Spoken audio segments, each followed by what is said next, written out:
আমার ভোট আমি দেব, যাকে খুশি তাকে দেব। এখন যদি কোনো প্রার্থী সে জনগণের কাছে সে ভোট চাইতে যাইতে পারে, সে ভোট চাবে, দোয়া চাবে। যদি কোনো প্রার্থী যদি আপনাদেরকে যদি বলে যে ভাই তোমার বিকাশ নাম্বারটা দাও, তোমার বিকাশে টাকা দেব, কিন্তু এই মার্কাতে ভোট দিবা, ওই প্রার্থীকে সেখান থেকে গাছের মধ্যে বাঁধে রাখবেন। আবার কোনো প্রার্থী যদি বলে যে ভাই এই মার্কায় ভোট দিলে তুমি জান্নাতে যাইবা, নাউজুবিল্লাহ, এই কথা বিশ্বাস করবেন না। এই জন্য আজকের আমার কথা বলার উদ্দেশ্য একটাই কারণ হলো যে আমার ভোট আমি দেব, যাকে খুশি তাকে দেব।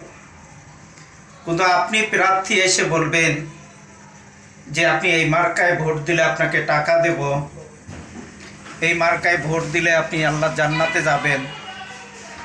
আমি সেই প্রার্থীদেরকে বলি যে আপনারা সে ডকুমেন্টস, সে প্রমাণ, দলিল কোথায় পাইছেন যে আপনার মার্কায় ভোট দিলে আমাকে জান্নাতে যেতে হবে, আর আপনার মার্কায় ভোট না দিলে আমাকে জাহান্নামে যেতে হবে? মানুষের সামনে এসব ধোঁকাবাজি, এসব প্রতারণা, এগুলো সব কিছু ছেড়ে দেন। দয়া করে জনগণের ভোট যাকে খুশি জনগণ তাকে দিবে, জনগণকে দিতে দেন।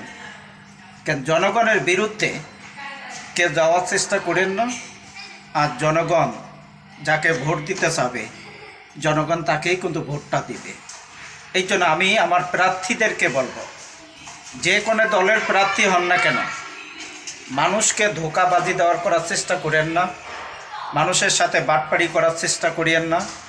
যার ভোট যাকে খুশি তিনি তাকে দিবে, এটা হলো সবচেয়ে বড় কথা। কিন্তু আপনি বলবেন যে আমাকে ভোটটা দিলে আপনাকে টাকা দেবো এই মার্কায়, আমার এই মার্কায় ভোট দিলে আপনি জান্নাতে যাবেন, কিন্তু এই ধোঁকাবাজি, বানোয়াট কথা, এগুলো বন্ধ করতে হবে।